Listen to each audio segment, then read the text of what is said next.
The Effective Executive by Peter F. Drucker.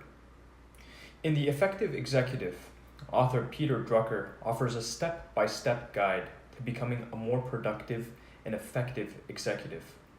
By mastering a few procedures and principles, you can develop your own capacities as a leader and also support your employees' strengths with the goal of improving results across your organization. Who should read this? Anyone interested in becoming a more effective manager. Anyone who wants to improve their performance both personally and at work. And anyone wondering how to create a more cooperative working environment. Who wrote the book?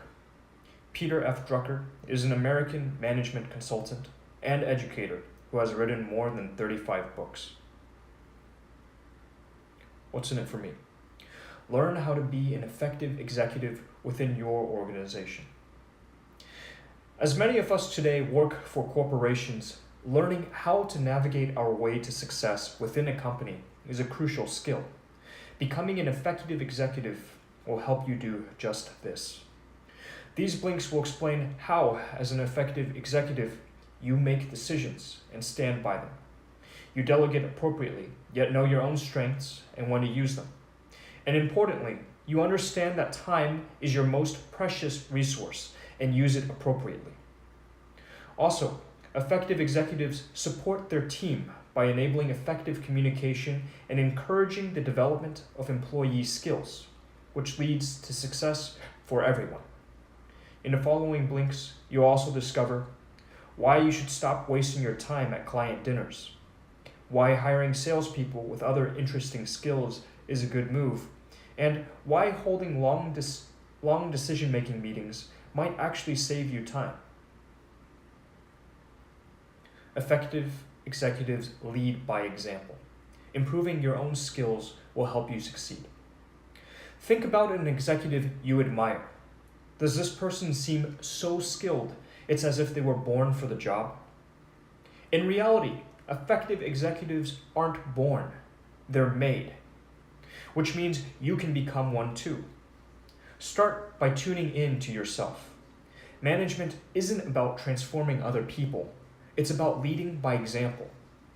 An effective executive knows what needs to happen, how to put ideas into action, and how to promote a sense of responsibility and accountability throughout an entire organization. US President Harry Truman is a good example of an effective leader. When Truman took office in 1945, although he wanted to focus on domestic issues, he realized that issues abroad needed attention. So he focused on foreign policy and eventually established himself as one of the most effective foreign policy presidents in American history. These kinds of stellar results are only possible if you develop yourself and make an effort to improve. To do so, carefully review your own performance. When done systematically, this can be a powerful tool for self-development. By checking final results against initial expectations, you'll be able to better understand your strengths and pinpoint areas for improvement. Performance reviews can also reveal whether you hold any misconceptions. You might be a victim to decision bias, for example, making decisions based on the loudest or most prominent suggestions. Another reason performance reviews are helpful is because they help you discover your true weaknesses, things that you can't really improve. Through this, you'll know better when to delegate decisions to others to improve the overall outcome. So, what can you concretely change in your day-to-day life that will allow both you and your organization to become more effective? An effective executive knows she is judged on her results and plots the right path toward a goal. Society is made up of organizations. As workers, whether at the executive level or entry level, we need to learn how to effectively and efficiently navigate them. Today, more and more people are knowledge workers. A knowledge worker is a specialist in a certain field who primarily works with their mind, such as a market analyst or human resource professional. In contrast, manual workers produce concrete goods with their hands. Since knowledge workers constantly make specialized decisions that can influence an entire organization, they're ultimately performing an executive role, as making decisions is exactly what being an executive is all about. So how can we measure the performance of knowledge workers and executives? It's difficult. Manual workers produce items that can be quantified and measured against a clear objective. But you can't exactly measure an executive's work in the same fashion. And although executives do often work longer hours than do manual workers, just counting the number of hours someone spends at the office won't tell you whether they've worked effectively. Ultimately, executives and knowledge workers can only be evaluated by their results. Yet, it's more complicated than that. Most people don't work alone and don't produce results alone. Working within an organization is really all about functioning as a team. Most companies bring together knowledge workers with different strengths, specialties, and skills. Since employees work collaboratively, communication is crucial. Effective executives know how to guide communication to achieve optimal results. So while hospitals, for example, are staffed by a wide range of specialists, nurses, pharmacologists, surgeons, and so on, each group having its own jargon and practices, to work together, the lines of communication must be as clear and open as possible. As an executive, you have to make decisions and stand by them, even in the face of criticism. Executives make decisions, and decision-making starts with the most crucial decision. Is this decision actually worth making? You can answer this question by asking yourself two others. What would happen in this situation if you did nothing? Would the probable outcome of your decision greatly outweigh its risks and costs? Don't proceed unless the answer to the second question is yes. Effective decision makers also pay attention to boundary conditions, or the conditions that form the basis of a decision. For example, when Franklin D. Roosevelt campaigned for US president in 1933, he promised to repair the economy after the Great Depression by using the existing balanced budget. The balanced budget was his boundary condition. But between the end of his presidential campaign and being inaugurated, Roosevelt watched as the economy got worse and the balanced budget disappeared. Yet since he was a great decision maker, Roosevelt realized that since his boundary condition was no longer available, his plan for recovery was unfeasible. Thus, economic reform was the more effective course of action. Making decisions is difficult, but executing them can be even more challenging, as it takes a lot of courage. Still, if you want to be an effective leader, you must follow through on your decisions. Unfortunately, ineffective decision-making is all too common. Many policy statements, for example, don't contain action commitments. And ultimately, a policy won't go into effect unless someone enforces the new regulations. As an executive, you can't let this happen. It's up to you to define who specifically is responsible for each action. And it's also your job to take responsibility for the decision itself. Of course, others may criticize you if the decision you made doesn't succeed, but it's your job to take that risk. Everyone can make the wrong decision. In fact, everyone will sometimes make the wrong decision. To make the right decisions, listen to alternative viewpoints and learn from past outcomes. An executive is always judged by his results, a lot of pressure to deal with. Yet, as an executive, you can't predict the outcome of any one decision. In fact, the only thing you can do is follow the path you feel is best fit for the problem you're working to solve. But how do you actually know whether you've chosen correctly? There are no perfect answers. Yet it does help to consider other people's opinions and test them against your own when making decisions. Hearing alternative viewpoints will allow you to be more open-minded when it comes to decision-making. which is why it's important to work with many different kinds of people. At the same time, you need to help them as they help you by supporting their professional development. To this point, there's a common misconception that the most effective organizations are the ones with the best people.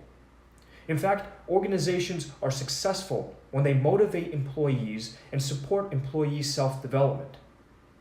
Yet, equally, developing yourself is a key aspect of effective leadership. And when it comes to decision-making, the best way to do this is to constantly evaluate your own past performance by contrasting results against expectations. This kind of feedback system is important. Think about a political system, which often lacks a frequent and methodical review process, and is thus often ineffectual.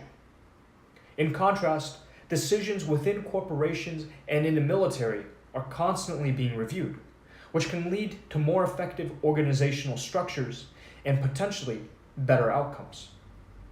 When former US President Dwight D. Eisenhower served as a US Army general, he made plenty of decisions and put them into practice. But as president, much of his words and ideas rarely led to direct action. Time is a valuable commodity, so make sure you eliminate useless activities that just kill time. Every executive has to deal with restraints, but certain things you can adjust, such as hiring more staff or increasing profits to boost your budget. The only thing that is truly limited? Time. Time is your most precious resource, so it's crucial to figure out how to use it effectively. To do so, keep a time diary to find out where your time goes. To illustrate how little we know how we use our time, the author instructed a group of executives to make a guess of how they use their time during the workday. After a few weeks of keeping a time diary, the group was astonished to see the results, which were markedly different from their original guesses. We need time to understand what's at stake before making a decision. In fact, if you act too soon, you can actually waste time, as if you make the wrong decision, you'll later have to go back and try a different approach. Since time is so valuable, be aggressive about cutting out things that kill time, such as unnecessary meetings or social obligations. Just because another executive invited you to dinner doesn't mean you have to go. One CEO, for example, had dinner out every night for 2 years. She felt spending her time this way was a waste, but she didn't see any alternative. But eventually, she realized that her presence wasn't actually mandatory at client dinners or events. There were other employees who could and wanted to attend instead. Like social events, meetings can also drain time, especially for knowledge workers. But most meetings don't require everyone's presence. Make sure to only invite team members who are closely linked to the topic at hand and who have enough time to attend the meeting. Also, make sure you don't push decisions. When you're dealing with something important, it can sometimes take a long time to reach the right decision. A short meeting is a good meeting, as long as it is focused and productive, not rushed. To build an effective working environment, focus on the strengths of your employees. No organization is built or depends upon just one person. As an executive, you will always have to rely on other employees' contributions. Delegation is a useful skill, but be sure to delegate in a way that fosters a more collaborative working environment. It's about tapping into a person's strengths, not getting them to do your job for you. Only delegate when someone is better at a task than you are, and make sure they have the time and resources to tackle the project. Being an executive isn't just about delegation either. You have a job too. Focus on what you can uniquely contribute to the organization. Stay on task and use your skills to justify your position and your work. Finding an optimal role for yourself within an organization also means managing your boss too. Cooperate and be proactive in taking steps to improve your working relationship, focusing on productivity and effectiveness.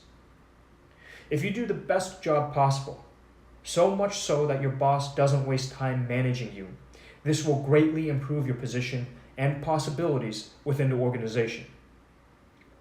By taking these steps and focusing on people's strengths, you'll be able to build an effective and collaborative working environment. Communicating, improving ourselves, and supporting other people is powerful because it enhances everyone's strengths, making any weaknesses irrelevant. Harnessing people's strengths was the secret to Andrew Carnegie's success. In fact, his desire before his death was that this phrase be engraved on his tombstone. Here lies a man who knew how to bring into his service men better than he was himself. When looking to hire new talent, be sure your job description is written clearly and thoughtfully.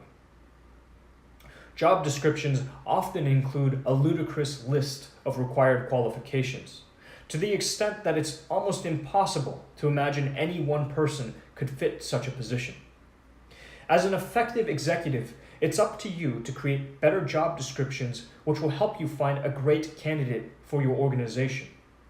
Instead of trying to match a single person to a too specific list of job requirements, you should simply look for the right person with a flexible skill set to fill that open position. Say you're looking for a new salesperson. You find a candidate that partially fits, but who also has more coding skills than sales experience. Some executives would rethink the position to make use of the candidate's coding skills, which are rare, but an effective executive would keep searching. Why? You don't want to edit the position after the fact. So create job descriptions that are clearly conceived and written and stick to them. Creating a demanding position that draws on a person's strengths can produce amazing results and get you the candidates that you need. So be sure you understand what you need to fill a position before you start interviewing. Ultimately, the most important thing is whether a candidate can meet the demands of the job, not whether he has attained a prestigious degree or has an interesting background. And once you fill the job, make sure to support the new hire's strengths. Find ways to control his weaknesses and help him develop and grow. How do you do this? By focusing on opportunities rather than on problems.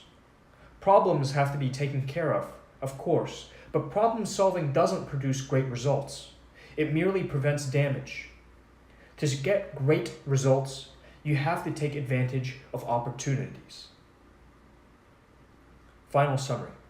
The key message in this book.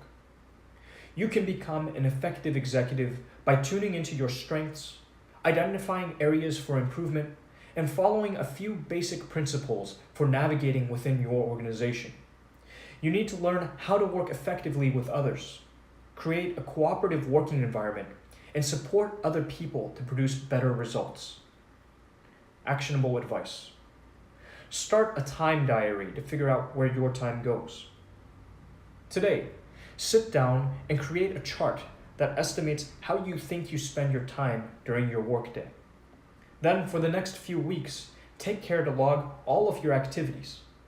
Compare the reported record with your preliminary guesses to identify how you could use your time more effectively.